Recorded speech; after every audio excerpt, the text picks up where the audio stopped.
Hello guys, स्वागत है आपका केमिस्ट्री क्लास संजय में। आज हम लोग पढ़ेंगे मोल प्रभाज। बहुत ही इम्पोर्टेंट टॉपिक है।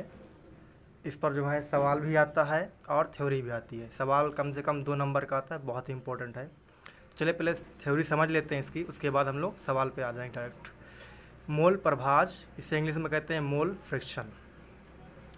परिभाषा देख लेते हैं इसकी। किसी विलयन के घटक के मोलों की संख्या और विलयन में उपस्थित उसके सभी घटक के मोलों की संख्या के अनुपात को उस घटक का मोल प्रभाज कहते हैं। चलिए एक बार फिर समझ लेते हैं इसे। विलयन आप जानते हैं, जैसे कि विलयन पूरा टोटल होता है 100 का, तो इसी बता रहा है विलयन के किसी घटक के मोलों की संख्या और विलयन में उपस्थित उसके सभी घटक के मोलों की संख्या के अनुपात को उस घटक का मोल प्रभाज कहते हैं। जैसे इसमें देख लेते हैं, मान लेते हैं कोई मोल स्मॉल n है और इसमें फिर बोला सभी जो उपस्थित है उसके सभी घटक, मतलब कि स्मॉल n और प्लस और कैपिटल n, इसे कुल कहते हैं। इसके अनुपात को ही क्या कहा जाता है? मोल प्रभाज। इसमें नोट देख लिया जाता है। मोल प्रभाज द्विअंगी विलयन में विलेय स्मॉल n मोल और विलायक कैपिटल N मोल उपस्थित होते हैं। द्विअंगी इसलिए कहा गया है इसमें क्योंकि विलेय और विलायक दोनों उपस्थित होते हैं, इसलिए इसे कहा गया है द्विअंगी विलयन। जैसे परीक्षा में पूछ सकता है कि द्विअंगी विलयन किसे कहते हैं, तब पर भी हम लोग को मोल प्रभाज की डिफिनेशन ही लिखनी होगी, ठीक है ना। अब इसको हम लोग आगे सूत्र देखते हैं और सूत्र देखने के बाद इसे प्रूव भी करेंगे कैसे द्विअंगी होता है और कुल कितना होता है। इससे सवाल हल करने में सहायता मिलती है।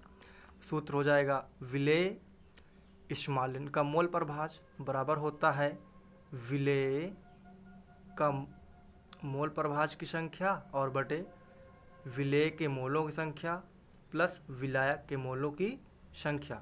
अब देखिए, विलेय को स्मॉल n से व्यक्त करते हैं और विलायक को कैपिटल N से व्यक्त करते हैं। तो इसका सिंबल सूत्र देख लेते हैं। विलेय स्मॉल n का मोल प्रभाज बराबर स्मॉल n बटा small n plus capital N। अब इसे हम लोग मान लेंगे समीकरण 1। फिर नेक्स्ट विलायक का देखेंगे।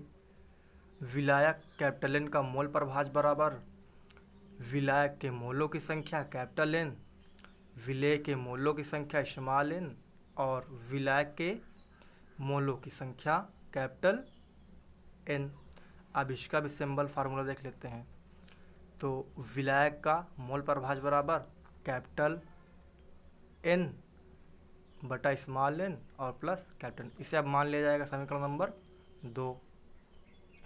अब देखिए, स्मॉल n मतलब होता है विलेय और विलेय का अर्थ होता है जो किसी विलायक में मिलाया जाए, तो विलेय कहलाता है। तो इसका होता है small n equal small w अपान स्मॉल m, और स्मॉल w होता है विलेय का भार ग्राम में, स्मॉल m होता है विलेय का भार अणुभार, और बिल्कुल सेम टू सेम है आपका कैपिटल N मतलब विलायक। विलायक होता है कैपिटल W अपान कैपिटल M। कैपिटल W का अर्थ होता है विलायक का भार ग्राम में और M का अर्थ होता है विलायक का भार अणुभार। फिर देखिए, यहाँ दूसरा नोट है, बहुत इम्पोर्टेंट है। किसी विलयन में उपस्थित विभिन्न पदार्थों के मोल प्रभाज का कुल योग 1 होता है। अर्थात ये कहना चाह रहा है कि small n plus capital N का योग जो हो कितना होता है? 1 होता है, ठीक है। इसीलिए इसे द्विअंगी विलयन भी कहा जाता है, क्योंकि इसमें कितने हैं? 2 हैं, एक विलेय और एक विलायक। इसीलिए इसे द्विअंगी विलयन अर्थात मोल प्रभाज कहा जाता है। अब इसे कैसे सिद्ध किया जाए? मान लीजिए जब से NCERT लागू हुआ है, अभी तो नहीं पूछा लेकिन पूछ सकता है कि इसे सिद्ध करके दिखाइए कि कैसे 1 आता है, अर्थात कुल कैसे एक होता है, तो आइए सिद्ध कर लेते हैं, बहुत ईजी है।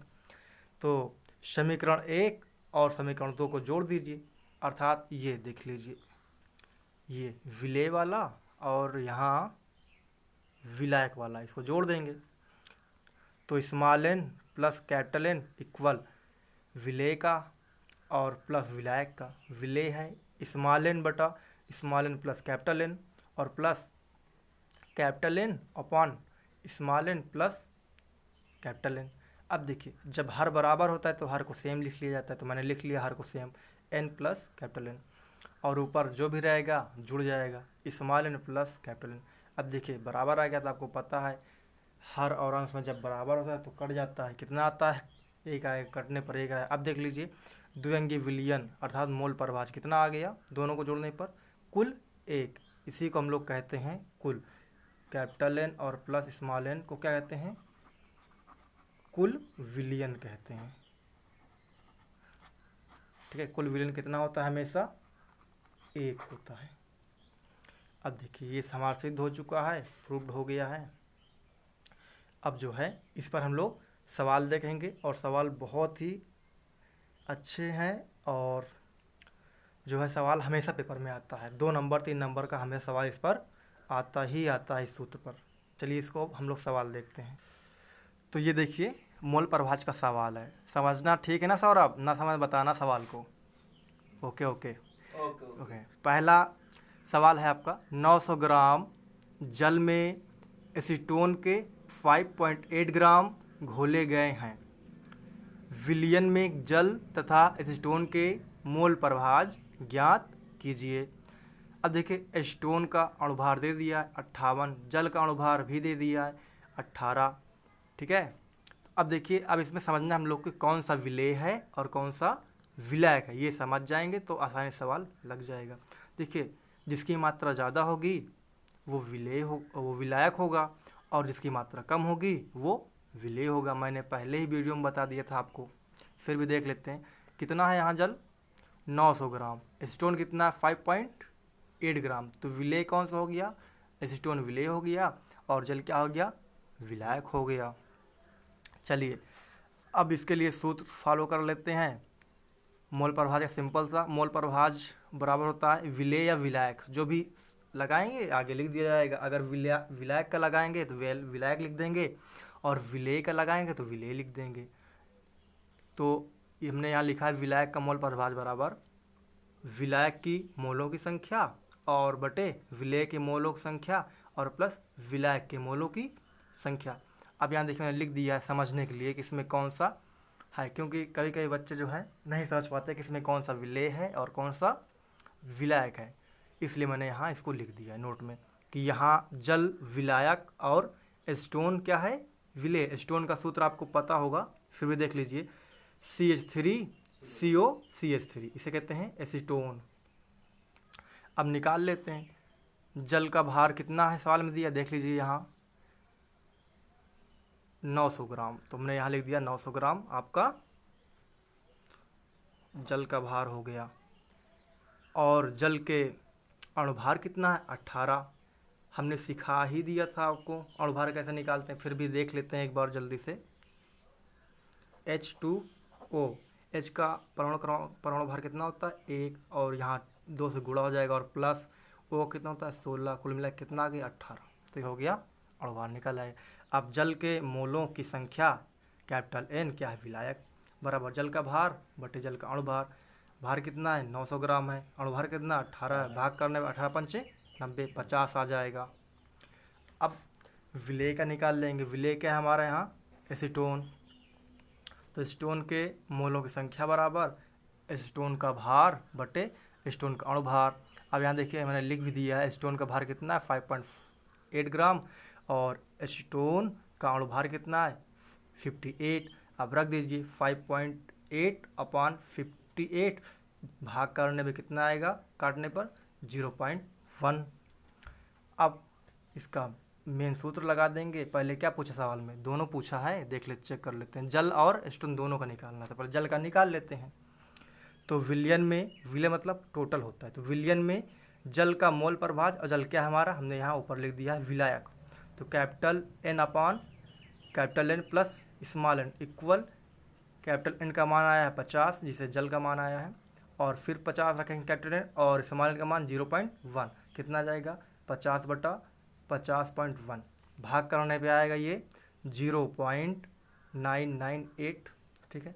और अभी आपको मैंने सूत्र में प्रूव करके दिखाया था कुल कितना आता है हल करने पर 1।